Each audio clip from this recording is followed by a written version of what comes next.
This is a blessing. I got to tell you, thank you for even.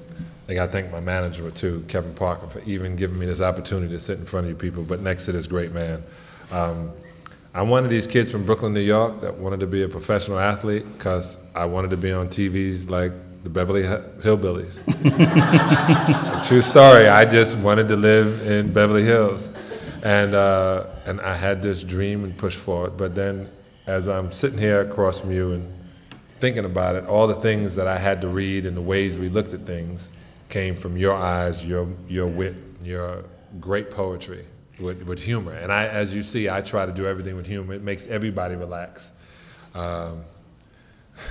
Richard Pryor says, in jail it keeps your mind off the booty. So I just, to quote Richard Pryor, it just keeps you at an even kill. So thank you very much for this opportunity. Thank you, John. All right, now, what is this, book number 40? No, 18. I don't think I'm going to live to 40. That's a long way away, but this is number 18. Okay, explain your feeling on this book. I didn't want to do it at first because I thought a writer, you can see me sort of embracing the typewriter, and that's what writers do. They write. They don't live very exciting lives themselves. What's exciting about a writer's life is who he meets. Mm-hmm. and who he deals with. And so I was reluctant to do this, and Terry McDonald, who was the editor of Sports Illustrated, got it started. He wanted me to write about, how many of you see Mad Men on television? Yeah. And the magazine world and the advertising world are like first cousins, and so he thought I could write about what it was like in the 1960s at Sports Illustrated. So that was really the beginning, and then when Morgan Intrican at Atlantic Monthly Press wanted me to turn in a book, I said, no, I don't have enough stories. And basically it was my wife who had heard all those stories and been bored to death for years. And she was the one who said, yes, you do have enough stories. And so that was why I did it. But I'll tell you something, and this relates to what you said. Most of it is happy stuff. I didn't want to write about the bad guys. Right. I wanted to write about the people that I really liked. And 20 years ago, I wrote about my daughter who died of cystic fibrosis, and that was such a sad, obviously tragic memoir. So this one I wanted to be upbeat. And there's some tragedy in it. I write about my friend Arthur Ashe, and there's other poignant parts of it. But it's mostly about the good guys. Good guys. You're going to mention Arthur Ashe. One of the reasons I ever learned to play tennis and have my daughters playing tennis was Arthur Ashe. Ah. And when I go in there and I see the story of this great man who was quiet, laid back, getting arrested for what was right, what he thought was right. Can you imagine that you can even get arrested nowadays for the things that they used to fight for, we take for granted? Tell us a little bit about Arthur. Arthur was the closest athlete that I was ever knew. It was one of those things where we were about the same age. We just had an awful lot in common. And in those days, tennis was it was almost casual. It was still amateur. They were taking money under the table, but it was it was supposed to be amateur. And we just got along. And then the highlight of our time together was when we went to South Africa, and he broke the color line in South Africa. I've covered big games, John, but I never covered any big thing like that before. And this was 1973, and let me tell you, there wasn't a person, Sun City? Was that in Sun City?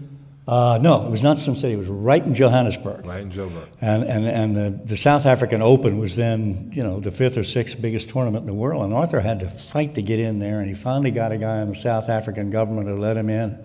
And he was the first black performer, never mind just athlete, but the first black performer ever to compete or to appear on the stage or the court with whites. And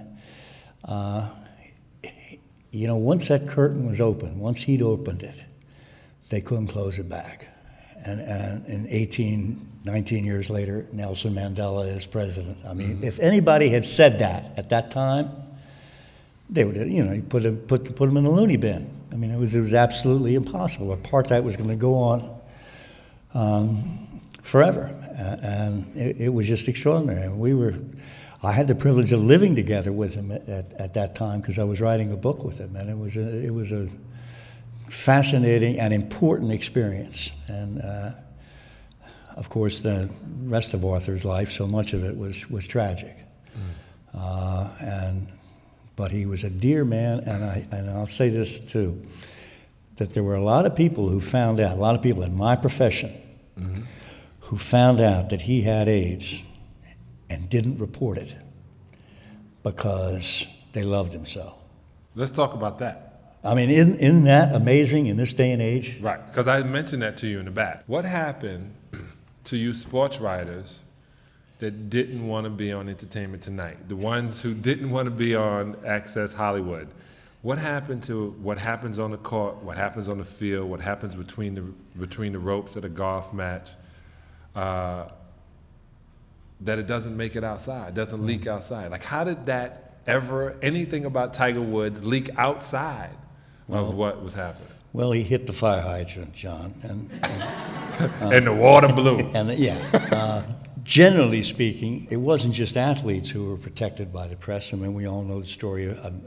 President Kennedy's infidelities were all kept quiet. It was just a different journalistic world in those days. I remember that what I was told was that if you see an athlete doing something, he's drunk or whatever, but it doesn't affect his game, then don't say anything about it. Okay, if it affects his game, then it's fair game. But I think all that changed with cable television, with the internet, and all of a sudden, everybody's private life is no longer private. You can't get away with anything. There's a lot of people who write. There's a lot of bloggers. Yes. Does that diminish what you've done now in sports writing? Do the bloggers get in the way? If anything, I think the bloggers give more credence in a way to the respectable sports writers, to the real sports writers, because the bloggers are just shooting their mouths off.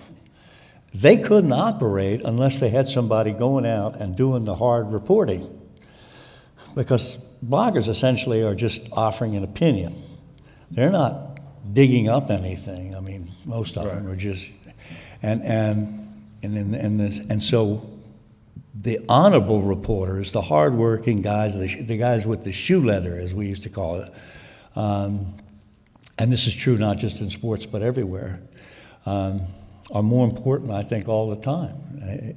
It worries me in particular, John, not so much, forget sports for the moment, but who's going to afford the investigative reporting that has been so important to a free society? And that's what costs money. And if it's just a bunch of bloggers, talking loud and bloviating, that's not journalism. Don't you like when he just drops it? Don't look that up in your dictionary. Just joking. Since I knew that I was going to be up here asking these questions, it was kind of selfish on all the questions that I was coming up with, because I kind of want to sit on their side and raise my hand and shout out the question. So I'm not going to embarrass myself, but I want to get to this point. I want to ask you about certain people that I liked growing up. Do you mind? Okay, fine. If I know them, I'll answer. If I don't know them, I'll pass. Muhammad Ali. I have a sweet story in there about Muhammad. First time I met him, he was still Cassius Clay, and we rode on a train together from Albany down to New York. They were trying to ban boxing in New York, and they sent Muhammad or Cassius up there to sort of tap dance, and he was sort of like Casey Stengel. He just said things, and everybody was amused, and that was sort of the end of the boxing ban. Anyway, we rode back together, and I saw him beat Sonny Liston, but I was never a boxing writer, and I only got to know him really later in life. And one day, this was about 8 or 9 years ago, we were in Washington together, and Neil Leifer, the great photographer, was there. And Neil has taken 1 million pictures of Muhammad.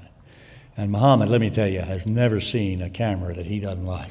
I mean, he or a microphone for that matter, when he could still talk.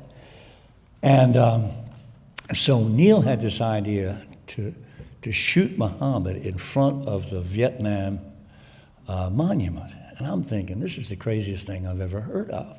Who, but maybe Jane Fonda, is more identified with opposition to Vietnam, right? But like I say, Muhammad says, sure, let's go. So it was a gray morning. He was starting to limp. He was, but he was still mobile. And we go down there and stand in front of this monument. And Neil starts taking his picture, and I'm just standing there. And there are an awful lot of women already, mostly women. And they're tracing, that monument. They're tracing. They're looking for the names of their husbands or their brothers, whatever. And then they look down, and they one by one they spot Muhammad, and they start coming toward him. And I'm thinking, oh my God, we're gonna have trouble now. And you know what? They quickened their pace. They ran toward him, and they embraced him and shook his hand, and they handed me their cameras and said, take a picture of me with the champ. And it was really as touching a moment as I ever saw, because it told me, first of all, the Vietnam War really was finally over. But also, it showed that we can change our opinion about somebody, that he had been very hated in many quarters, and had probably been hated by a lot of these people at one time, but he had come to be beloved. And it was just very, very sweet, that grim morning in front of that monument. And that's the way I want to remember Muhammad, because now, he's just a shadow of himself. And thank God he's well taken care of. He's got a great wife. And he's not like a lot of those old fighters who ended up broke. He's fine, but he's in bad shape. I'm going to throw names. You're not going to be ready for it. Okay. Jerry Steinbrenner. Who? Steinbrenner. Oh, Steinbrenner. Oh.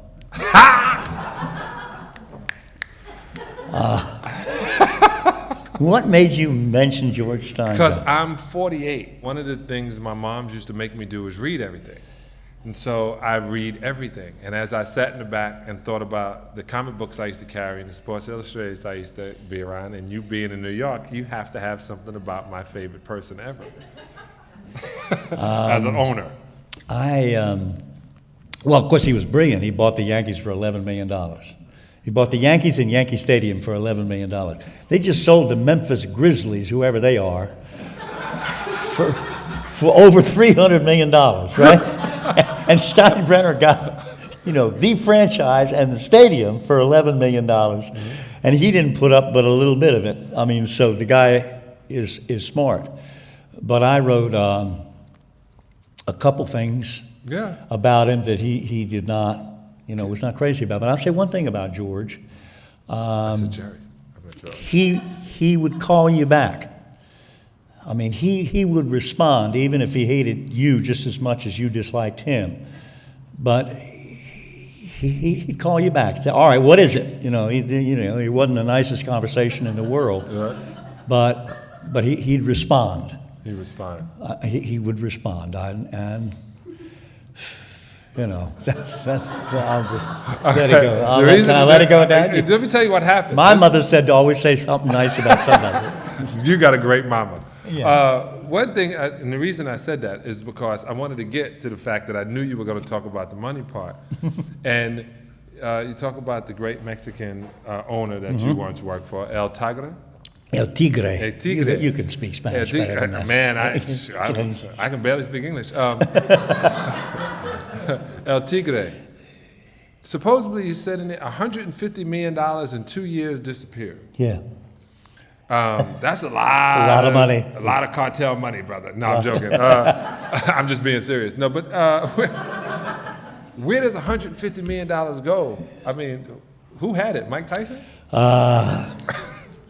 He's talking about the glorious National Sports Daily. Yes. And Emilio Escarga. He was a character. I have a whole chapter on Emilio. Again, somebody that I was very affectionate about. I mean, even though... I would be too, for 150 million. I didn't have the 150. I might get him some tea. I'll tell you how admired he was, because for sports writers, this was great, to have our own newspaper. And you know who liked it the most, John, were the editors. I mean, the writers, after all, they have bylines. They get out there, they have a certain, they're on television and all this. But the editors are back there. They're the ones who are really the backbone of any newspaper. And these guys were the ones who wanted to sign up. The editors, they wanted, I'm gonna be running the front page now, just not the sports page. And when he finally closed up shop, and he said he was going to invest $50 million, and he went to $150 million, and we lost that in 18 months. Whew. And where could that kind of money go? What do you mostly, mean well, you start with salaries, you start with real estate, the state-of-the-art satellite equipment that we bought. The terrible thing about newspapers is newsprint costs money, and delivering the papers is what really killed us. You got to truck it around. That's why the internet is so great. You push a button and bingo, it's right there on the screen. And delivering a paper cost money. And so there's a little bit here and a little bit there. Offices, the technology that we invested in was extraordinary. It does sound like a lot of money, though, when you think about it, $150 million. But he threw, I've never heard of anybody doing this, a business going out of business, $150 million, and he threw a hell of a party for us. I'm serious. He rented a bar in New York, and we blew it out. And guys were flying in from all over to go to a going out of business party. And people came up to me and asked me for his address. They wanted to send him thank you notes because they knew that he'd given it his all. You should have told him the party cost $10 million. Yeah, I mean the party didn't cost $10 million, but it cost a pretty penny. And all his business advisors said, hey, Emilio, settle for a nickel on the dollar. Hey, good. And he refused to. He paid everybody every cent that was owed them. 100 cents on the dollar. He paid it. He did not want anybody saying that the Mexican. He was very, very noble about Mexico, and he didn't want anybody saying, well, that Mexican came in here and then he walked away and left all those debts. He was very. Very honorable man. Unfortunately, he died a few years after that. He had cancer, and he had a yacht, John, that had an airplane on it. I'm not kidding you. I'm not kidding you. Was he a Mexican from Oakland? The funny thing was, and I didn't learn this till later, he had been born in San Antonio. He could. That's still Mexico. He could have been, yeah. Just to let y'all know. Yeah.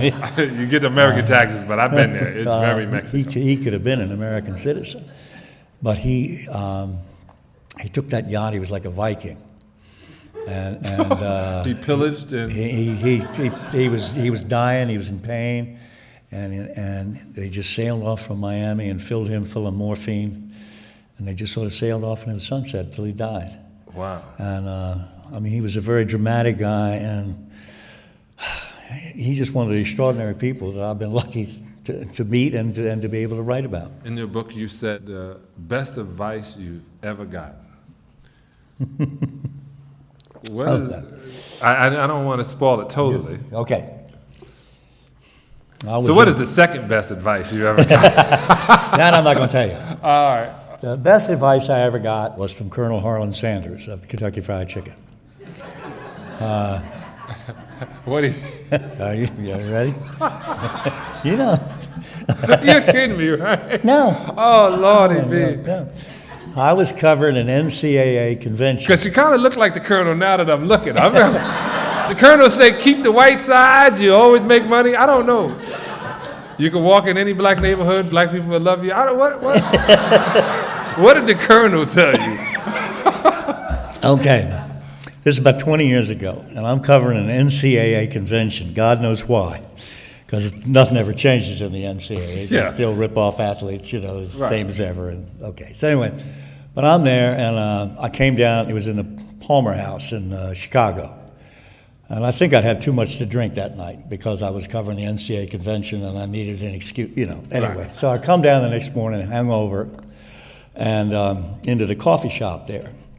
And there's one seat in the coffee shop. It's the seat not next to the end, but next to the end of the counter.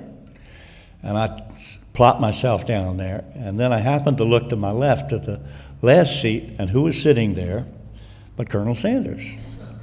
Now, the real Colonel Sanders. The real Colonel Sanders. The guy who's on the picture on the KFC. The KFC. Say word. He's got the white hat and the whole outfit on. He's got it. I mean, he's not. Are you still high? No, I'm just tired. You're just tired. Okay.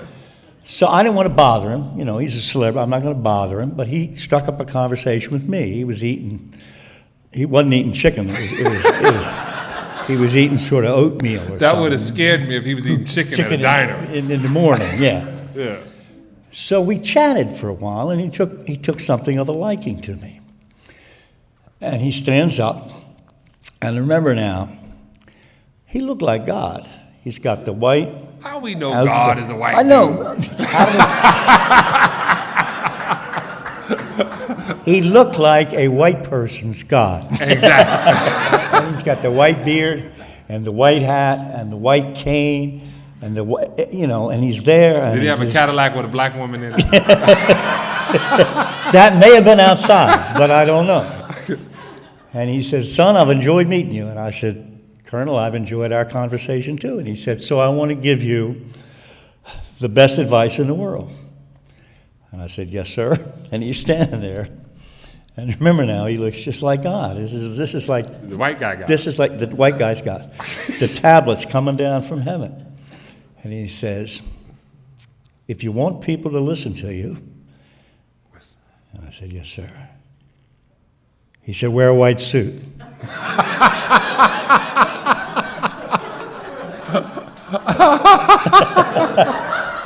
And then he left. Okay, so you remember that. So what was in that vodka?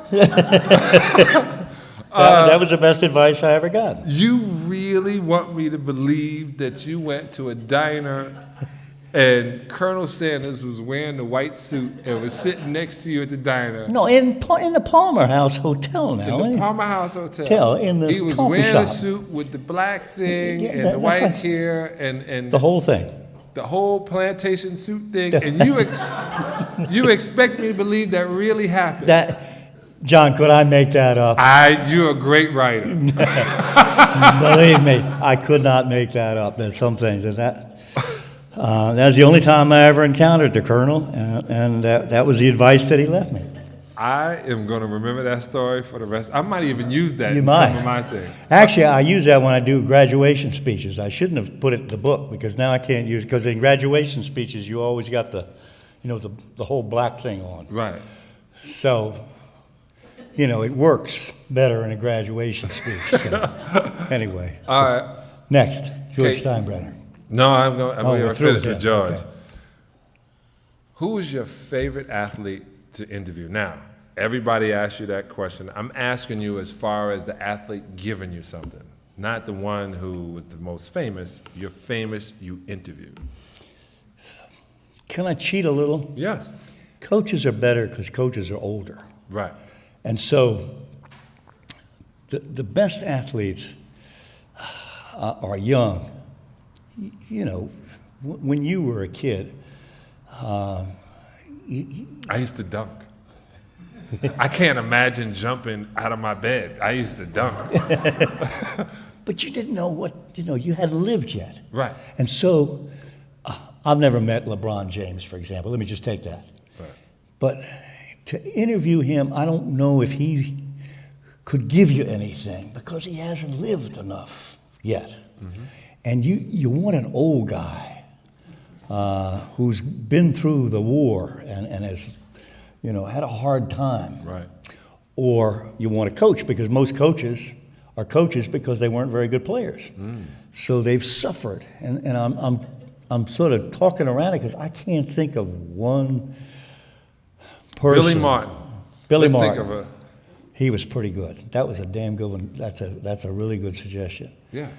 See, I'm good at this. yeah. Frankie, come on, help a brother up. I know. All right, I mean, I'll tell you, I did a light beer commercial with Billy. He was a nice guy, but a mean drunk, which is why he was always getting in front. But the first time I met Martin, this is really extraordinary when you think about it. He was the manager of the Texas Rangers, and I came down on like a Tuesday. And introduce him, and you know, he knows I'm coming down to do a story and all this, and he welcomes me in. And that day, he has an argument with an umpire named Rich Garcia. Rich Garcia turned out to be a hell of an umpire, but he was a rookie.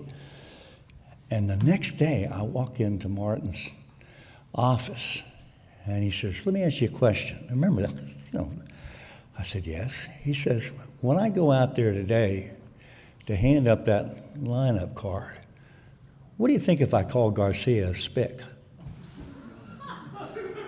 I'm like, what? You know, and you're a writer, you're not supposed to get involved. But I mean, I just was so stunned, particularly that he would say this to somebody that he didn't really know. I said, Billy, I don't know. He said, "Well, they call me a dago. Let's see what the son of a bitch is made of." And I said, "I really think you ought to talk to somebody else, Billy." And he did. He talked to some of his coaches. And you know, they said, "Billy, that's probably not a very good idea." But,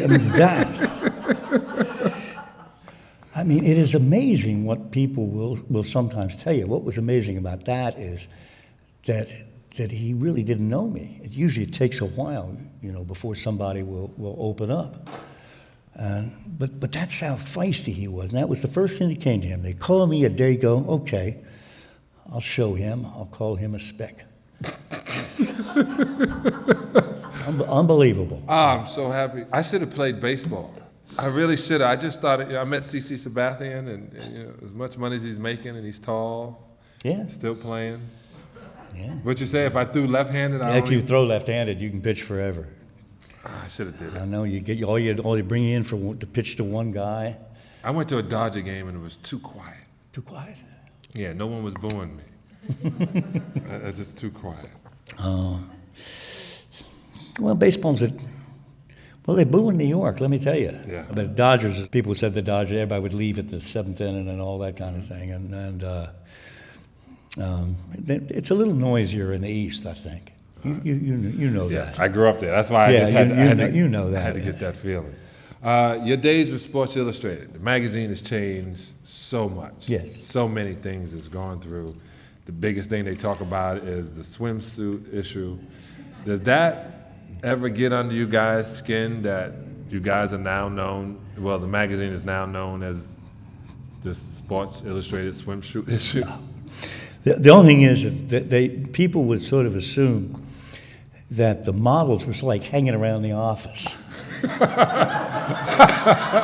You know, like Cheryl Tiegs would be there in a fishnet while we were working, you know. And, or people would say, "You just do it to make money, don't you?" And I'd say, "Yeah, that's why we put that issue out. Yeah, to do it to make money."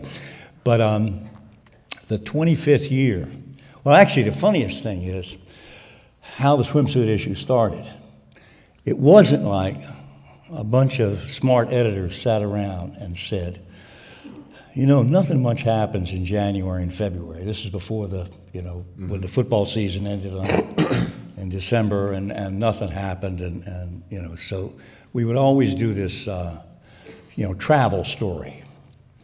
And one year, the cover photograph was of a young woman coming out of the water. I mean, and she was very attractive, but I would call her preppy more than anything else. She was certainly not buxom, and the bathing suit, by today's standards, was closer to a burqa than a bikini. I mean, it was modest. But sure enough, we got a couple of letters, which said, if you're, one was from a librarian in South Carolina that said, if this kind of pornography is, then I can't have this magazine soiling my library. And the editor then was a guy named Andre Laguerre, who was a fascinating guy. I do a chapter on Andre, too. He had been de Gaulle's press secretary during the war. He was a Frenchman. He's a Frenchman that made Sports Illustrated work. And Laguerre thought that was the funniest thing. And basically what he said was, wait till next year. And that's how it started. Just, if those letters hadn't come in, nobody would have thought about it anymore. And then it just grew and grew and grew. And the 25th year... It made me grow and grow. I couldn't let it go. No, I was letting it go, and it's too easy, and you would have been disappointed. You got to hit the softball. The 20... I'll try to give you some more lines. The 25th year, they decided to really have a big deal, and they made a film. And they were going to fly the models all around the country, like a dog and pony show, and have all the advertisers come out. And so they asked me to be the MC for this thing. And I reluctantly agreed to do it, John. Yes. And, hanging out with the colonel or hang out with the women. That's about right. And so they gave us the Time Incorporated corporate jet. And I am the only man on the jet, except for the pilot, and he's got to fly the damn thing. He's got to pay attention. Who's going to take care of all these women? I'm back there with all these beautiful models, and we are flying. I'm like one of the girls. We're just flying all around the country. So together. Hugh Hefner stole it from you, is what you're trying to say. You started Hugh Hefner off, is what you're getting at. We spent Valentine's Day in Detroit. Me and Elle McPherson and Carol Alt and Rachel Hunter, just all hanging out together. In Detroit? In Detroit. In the middle of February? In the middle of February, that's right. In Detroit? In Detroit. I knew you had You had hubcaps on your car? So that was my swimsuit story. So the answer is, you originally asked, if you remember, whether it bothered me Right. that we were identified with the swimsuit issue, and the answer is no. I am so impressed that you remembered the original question, because I forgot it. Nice shoes. Tell me about the color. And I don't mean about my color, but the colors that you've always seemed to be and always seem to wear. It always looked like it goes perfectly. Because when you first came in, I looked at the purple shirt, I looked at the handkerchief, I knew the socks were right on, and the socks are right on. Where does this style come from? I don't know. I started wearing purple at one point, and I liked it. I mean, it wasn't like all of a sudden I had a vision, or the colonel told me to wear purple. But the best was I was traveling with the Harlem Globetrotters to Italy once. Oh, Lord. Yeah, that's right. And what, they need you to get a cab? And we were in Naples, and which is a pretty tough city. Yeah. And I'm asleep one morning, and the phone rings. You remember a guy named Nate Branch? Yes, I do. Okay. Right. Nate was with I think he played for Nebraska. Mm-hmm. And he says, hey, we're going down to a warehouse. You want to come? I'm thinking, what? Well, basically what it was is all stolen material. Oh. See, everything was stolen, and we were able to get a good price on it. And he was nice enough to invite me to come along, too. That's called a booster house in Detroit. And I saw this purple overcoat, and I just couldn't resist. It was about one size too small for me, but I couldn't resist it. It was the summertime, and I didn't wear it, but I lugged this purple overcoat all through Europe. Mm-hmm. And after that, I just, purple was my thing. It's my favorite color. Is it really? It's my favorite color. I pledged my Omega Psi Phi, my fraternity colors. I was a Laker for a year. I couldn't believe I wore yellow, but the purple I did. Yeah, I love the purple. What's his name? Jack Kent Cook. Mm-hmm. But he called it Laker blue. For some reason, he didn't like the name purple. I know, because they wore that. They did have a blue that they wore. It was yellow and this Yeah, he light called it blue. Laker, but I don't know. I just always liked purple. I can't. It goes well on you too, I think. Yeah, I have it under there. I was going to surprise you with it today, but I had a rough day. I'm going to ask you about one more athlete. Okay. One more guy. All right. I'm going to ask you about Phil Jackson. Did you ever get to sit down with the Zen master? We're in L.A. I thought it was a good time to ask about him because he was kind of, he's a book writer himself. Book writer. He's an author himself, and started back when he was playing, when he wrote Maverick, and he had his ideas about the NBA and what needed to change, and he was Dennis Rodman without the tattoos.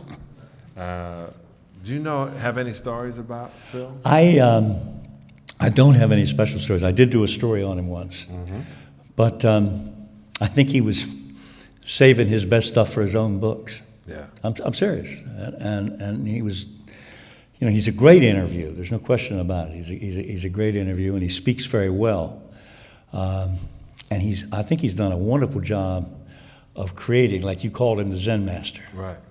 And he is a hell of a coach. I mean, there's just no question about it. Right. And the amazing thing about him is, I don't know if any coach in any sport has been able to handle superstars as well as he has. Can you think of anybody, John?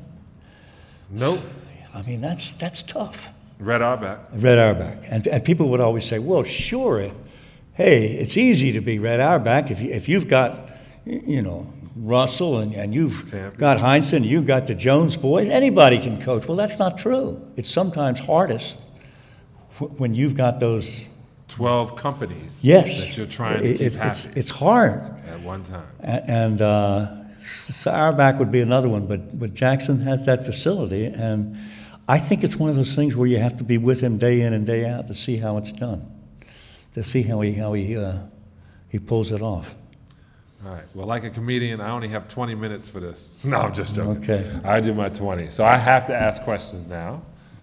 When I was here a couple of months ago, Jerry West was here with an amazing speech, and he said Phil Jackson never spoke to him. And I'm curious what went on between those two guys. But the real question I want to know is, what do you think of colleges paying athletes? You asking me? Okay, so Phil Jackson probably didn't talk to Jerry, because I remember I was there at that practice that day. We had lost in a playoff game, and Phil thought we needed to be away from basketball for a second. This is when I was a Laker. And Jerry comes into practice, and of course, Kobe is there, always, shooting, and we're about to play one-on-one, which he never beat me at. And they literally asked, he said, where is everybody? I said, Phil sent everybody home. And Jerry turned around and was, he can be kind of upset at times. And that was the last time, I mean, he didn't like that, I remember that. And then I remember him, leaving after a while because he saw things differently. But Phil is literally why I even think I'm the way and how I teach when I do teach basketball or when I go through life is Phil believes in taking care of your universe, being the best person you can possibly be, staying within your lane. And you don't have to worry about anything outside of you. So we never had to worry about how any other team played because our defense was you stay in between your man and the basket was defense. And if we execute our offense, we win. And for a guy to be here for 10 years and win 5 championships is an amazing human being. The next thing you asked me what I think about college players being paid. I think college players should get paid. They literally make enough money for the university 3 times, 4 times over. I mean, your stadiums. I went to Georgia Tech. I went back to Georgia Tech. There's a new stadium being built, and there was a big stadium being built for football, and I watch it on television all the way in Los Angeles when Georgia Tech is playing. So the money that flows into the school is one thing. I don't think they teach athletes how to deal with money, and I think that's the perfect time to teach them, is let them know this is a great life. You get better players too. This is a great life. If you don't do this, your check stops. Because I tell kids now, I say if you're going to college, you should major in finance. Don't major into what was the thing they do? Criminal justice. We got enough 7 foot. Your Honor, I object. We don't need that. we need more finance majors so athletes can stop going broke after their career. I'm curious how Mr. Deford got hooked up with NPR and what the difference has been all these years contributing to NPR versus writing for a more sports-oriented audience as you did for so long at Sports Illustrated. It was really a fluke that brought me to NPR. They were starting Morning Edition, and they, almost as an afterthought apparently, decided we really ought to have a little bit of this thing called sports. We ought to throw that in. And the low woman on the totem pole was a lady named Ketzel Levine. She later was the gardening expert, and Ketzel didn't know anything more about sports than she did about nuclear fission. And they said, Ketzel, get us a couple sports people. And, they just sort of gave her the job because nobody else wanted it. And her father had grown up in Brooklyn, and he suggested that she find Red Barber, who was then retired down in Tallahassee, and she called him up, and he said, sure, I'll do it. And then somebody suggested me, even though I had never done any radio. So it was, and I thought this was 1980, and I thought that'd be kind of fun for a few months, and I've been doing it ever since. You have to write differently for radio, yes, you have to write. You have to be a lot clearer. Because if you say something complicated, you lose your audience twice. You lose them first because they don't understand what you said. And secondly, you continue to lose them because they're still baffled by what you just said that they didn't understand. So you do have to write a lot more clear. You have to be pretty much direct. What you can do more with writing is you can use inflection and drama. Which you can't do you can't put a whole lot of exclamation points and stuff like that in your writing. And the beauty of speaking for the NPR audience is that I'm speaking to people who aren't sports fans. Normally if you're a sports journalist, right, you're talking to people who are interested in sports. And this way, I get a chance not to preach to the choir. And that's a real luxury, which I enjoy very much. You have to use more words, though. You have to use... Way more words when somebody is not a sportsman. There's certain things you can say to an athlete in, almost an acronym, and they would understand what you're saying, that you have to speak. I had a friend who, I was doing a charity, Operation Smile, and we were in Fortaleza, Brazil, and her son is a great ball player, but she's a surgeon. She goes, I don't want him to play basketball. I want him to go to school, just get his education. I go, how good is he? Well, everybody's offering him a scholarship. And I said, you must be making a lot of money, lady. I said, let him play the sport, get his passion out. And she was like, I don't even listen. I only listen to NPR, where you have to use your words. I was like, wow. I turned on NPR, I must be missing something. She was right. You have to use more words because they demand more. So it's hot. Either one of you two can answer this question. Have you noticed a difference in interviewing athletes that play in individual sports like tennis and golf compared to athletes that play team sports like baseball, basketball? Either one of you two can answer it. I think it's a real generalization because there are exceptions, certainly. But yeah, somebody who plays an individual sport is almost by definition a different creature than somebody who plays a team sport. They're cocky, right? You got to be more cocky because you've got to take the last shot every time if you're in an individual sport. And it also tends to be not as organized. That's why writers always liked boxing, because it was just this kind of wild west, and everybody, the grizzled cut man and the old manager and all. There were great characters in individual sports, whereas more and more in team sports, everything is organized. Right. And so, it's a little bit more fun to deal. And the other thing, when you're doing a story on a guy on a team, you got to worry about the team.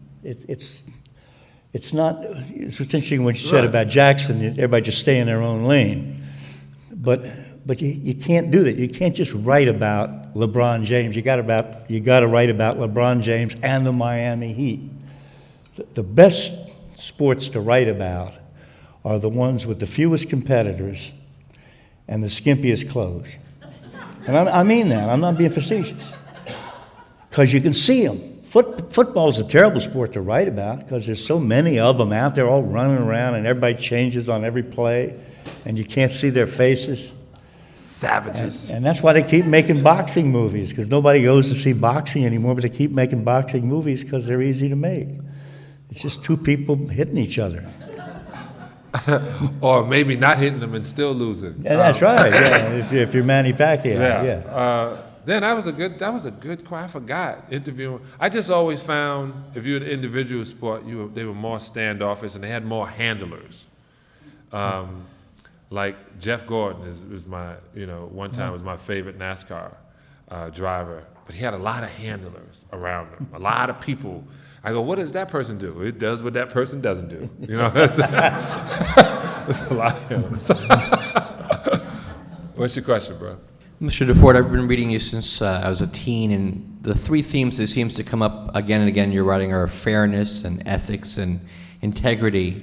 And my question for you is, have you ever had a story where your ethics or your integrity were really questioned by your subjects or the readers? Oh, whether they question me. Yeah, they question you and what you wrote about, your perspective. No, I can't. I can't off the top of my. I would admit it if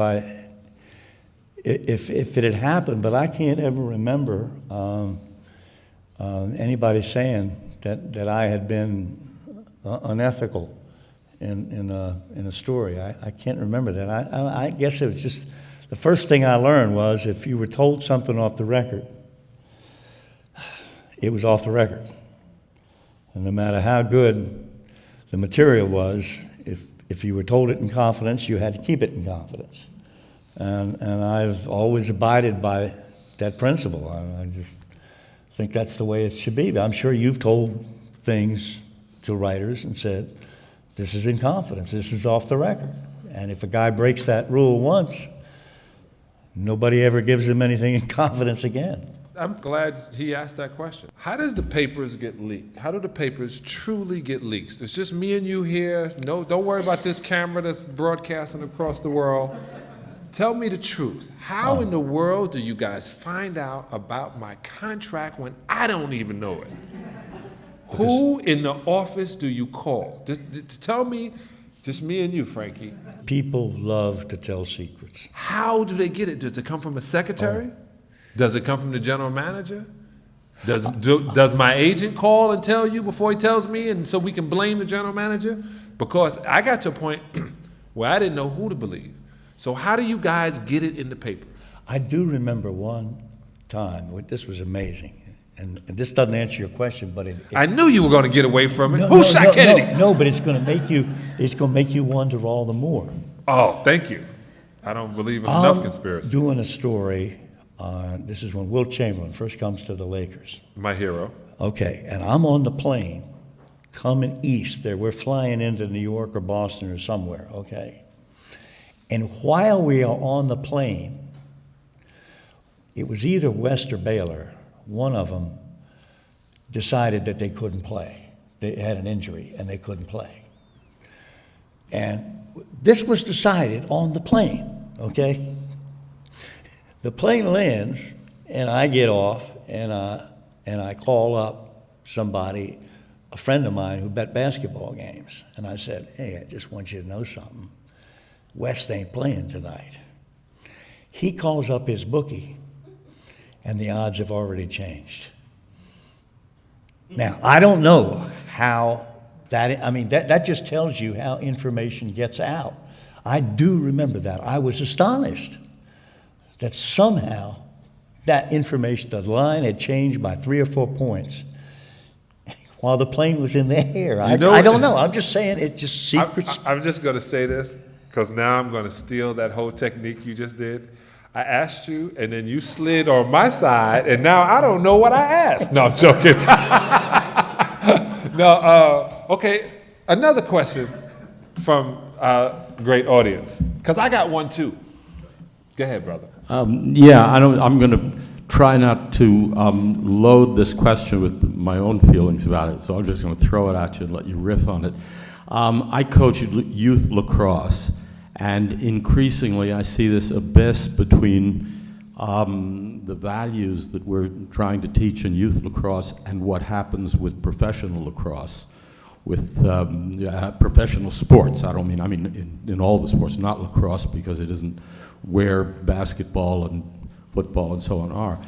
But what are your feelings about where sports has gone, becoming more of an entertainment really than sort of the original values in sports that we try to teach? I think that's a function of television. More kids seeing games, kids copy. I mean, all you have to do is go to a Little League baseball game and kids spit.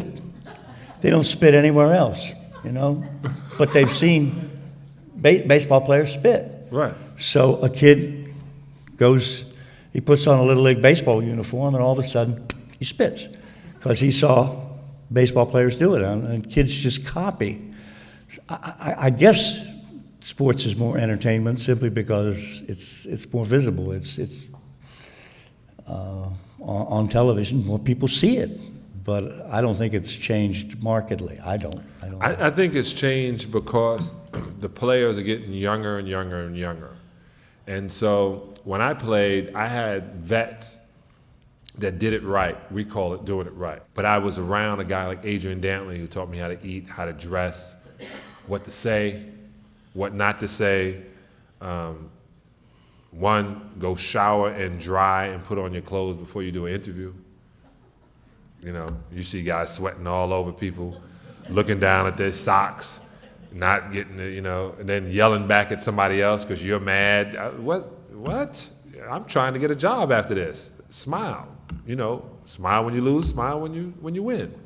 I just feel that when you have players and kids watching TV, Charles Barkley put it best, that he wasn't a role model, but he was a role model, and he knew he was a role model. What he was saying is, I do my own thing, I do the way I want to get it. And he didn't realize kids were going to follow that too. Well, he did realize that if he took the title off, he couldn't get fired for a moral clause. But when you run into these, you're saying this is lacrosse, and when you see it in sports, kids only imitate the atmosphere. I mean, they're going to do what they see that we say is cool, and especially when adults praise it, and the kid says it's okay. I got another question for you. All right. Did we land on the moon in 1968? No, that was all done with mirrors. See, I'm not the only one. Buzz won't even talk to me. Buzz Armstrong looks at me like I'm some crazy man. A question about the coverage leading up to the London Olympics, how it's covered in the U.S. versus how it's covered in other parts of the world. We in the United States don't care as much for international sports as other people do. And I think, it's because we're so big and we have so many domestic leagues and so many, and we've always been so big, and so we don't care if we beat Bolivia. I mean, it really doesn't matter a whole lot. People care much more that their high school team wins or that their college team wins or that their pro team wins. And also because I think we have more of an emphasis on team sports in this country. Right now in Europe, the whole continent is going down the drain financially, but nobody cares because the European championships in soccer are on. The whole thing is, nobody cares. All they're doing is looking at the soccer games. That's all that matters. And so no, I don't think we care about the Olympics quite as much as other countries do, and I think the good reason for it is we're just more interested in our own domestic sports. We've been pushed to like swimming. Yeah, because it's on television. Because it's on TV. But you only get it at what, every 4 years? 4 years. 4 years for a week, yeah. Right, and we see how fast people could run, but Again. Every 4 years. Every 4 years, and then Usain Bolt disappears into Jamaica and nobody hears about him. I know, I've been to that bush. Yeah, and then he comes up and I've been high in that bush. Question.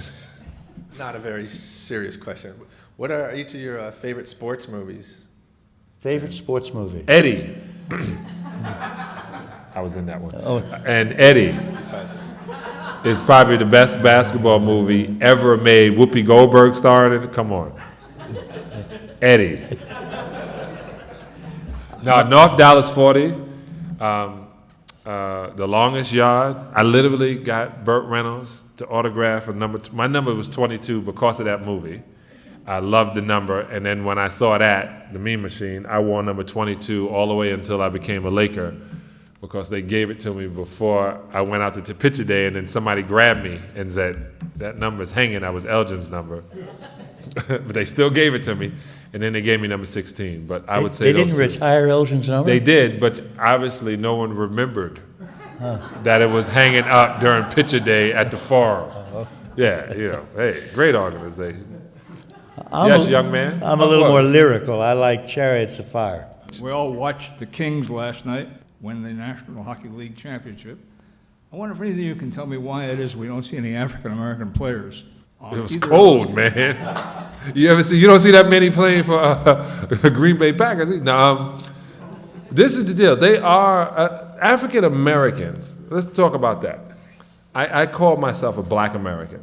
Not that I'm trying to get away from being African American. That is my descent. But I am an American first, and then I happen to be Black. That's how you're going to identify me. And I like being Black. I didn't like the fact that they moved into that. I liked that feeling. I liked that strong word, and I liked what it stood for, so I still use it. Moved out of baseball. The world opened up, as my mother said, when integration became a thing that we could do. We started drifting away from a lot of just being in sports as an African American, even though we had that history. But we decided, it was other things. You can't just go in there and shoot and throw a football. We opened up as a race, I would say, to that point. And hockey was it was an expensive sport. That's an expensive. My brother played, and he was the only Black kid in Long Island, and we had to drive from Brooklyn to Long Island to have him play. That was expensive in its own. So an expensive basketball, I played citywide in New York City. They gave me a T-shirt. I didn't care what my shorts looked like or my sneakers. So it's a cheaper sport to play. And for most cats, when I was growing up, that didn't have the money. That's why we didn't play that. Plus, it's not until Wayne Gretzky, of course, the Rangers and the Islanders are big in New York, and I'm a New Yorker, but not until Gretzky leaves Canada and gets on to the Kings did I ever even pay attention, or I know any other kids that pay attention to that sport. Same with golf. Golf is an expensive sport. No matter what Tiger Woods has done and how you push it, it's still an expensive sport that you have to go out of your way to play. So I think that's what the deal is. Thank you, John Salley, doing a terrific job entertaining us. Okay.